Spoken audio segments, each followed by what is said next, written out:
and that's that recovery, and then I had a client come in the other day. They just laid down on the floor on their side. They're like, "How about a recovery day today?" And I'm like, "Okay." And then, well, they get it, yeah. but yeah, I was like, "Hey, look, you understand." But when you're trying to work with athletes, I think oftentimes we're trying to follow like these ideal schedules, or just with people when we're trying to hit these intensities the right way.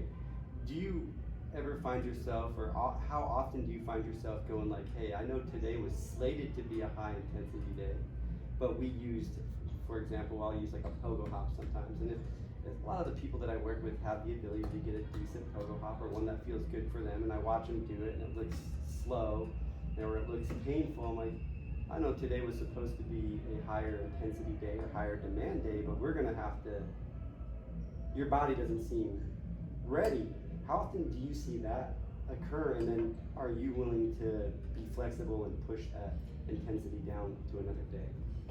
Two different situations. Sometimes I work with athletes who have other stressors or other coaches, and I am working with one segment of the program. With those types of athletes, I have to do that all the time. All the time.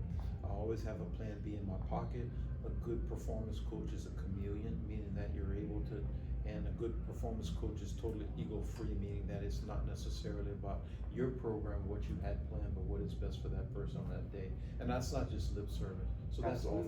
Now, in my personal practice, where I am dealing with people that I work with on a regular basis and nobody else is really involved, that seldom happens, simply because I have my finger on the pulse a lot better. So typically I've made better judgments up to that point, and very seldom. And you've been able to work out their rhythms. Yeah, very seldom. Yeah, exactly. I know and what they can do, and I have enough experience in designing training that I know that on the day I plan this, they'll actually be able to execute it.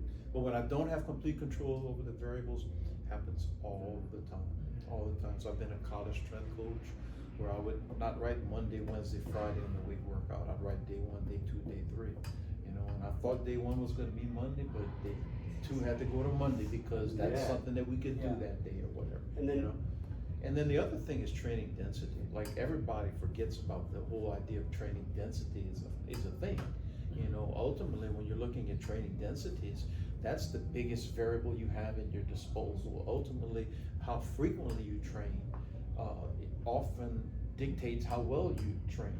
I know so many people that never train with the intensities that they could possibly train, simply because they try to do it far too often. Here, so too much density. Yeah, exactly.